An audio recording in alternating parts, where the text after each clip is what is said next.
Chomo is acting out, does that reflect badly on the owner? If so, who has to correct it? The owner or the one disrespected?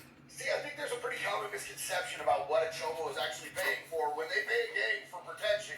Homie, you paying me not to you up. If they go run their little sucker at the wrong dude and they get fucked up by that dude, that's 100% on them. I would never in my life expect an actual human to take disrespect from a Chomo. Another misconception is that I'm not still gonna beat you the fuck up too, because that's definitely still gonna happen. The difference is it's just gonna be less severe. I'm not gonna stab you, I'm not gonna put you in a place where you gotta go to the hole, and ain't nobody gonna kill you because that's with my money. No gang is out there actually protecting Chomos, bro. We just milking them for their money and still giving them hell, to be honest. But every once in a while, you still do get that Chomo who thinks that somehow, because he's paying a gang, he's bulletproof. They find out real quick, though. I'm curious. Alright, so he finally admits to the whole scheme JD does. Like, he admits that if you beat up a Chomo, he's gonna beat your ass. What do you know? I said that in one of my first videos. It's like a catch-22, because if a Rapo or a Chomo mouths soft you, then you have to fight them, or you become one, or you're considered one. Yet if you fight them and you beat their ass and you get out the hole, then you're going to go back to the hole again for fighting him, and then you're going to have problems with his gang for fighting him. Especially if you win that fight, then they're just going to book you every time they see you. And there's hardly ever violence in Oregon prisons. It's mainly gang-on-gang violence.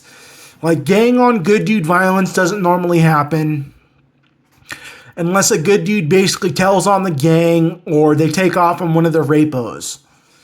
Like, and that's absolutely protection, JD. Just because you let the guy beat the rapo's ass does not mean shit. You're still protecting him by beating that guy's ass afterwards, making the rapo think that, okay, I can fight this dude, I can get my ass beat a little bit, and then you'll beat their ass and protect me to make sure he knows not to attack me again.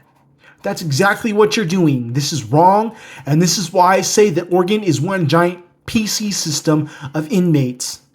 This is why rapos like going in and out of prison in Oregon, is because they are protected by the fucking gangs. When they get out, they want to commit more crimes. Proof in the pudding, a local one just happened to get failure to report register because he was pulled over by the cops because they saw him in his car. They searched his car, found 9.3 grams of fentanyl and like 5.4 grams of meth. And friggin' searched his phone and found he was on his way to a drug deal. So he got charged with more fucking crimes for being on his way for conspiracy to commit a drug deal. And he is a registered sex offender. So this is a systemic problem.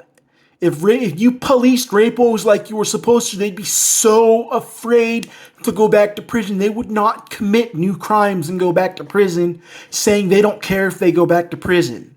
That is wrong. That's not right. And you fucking gang members need to do something about it, or shut up and stop being prison YouTubers acting like you're all fucking hard when you're not.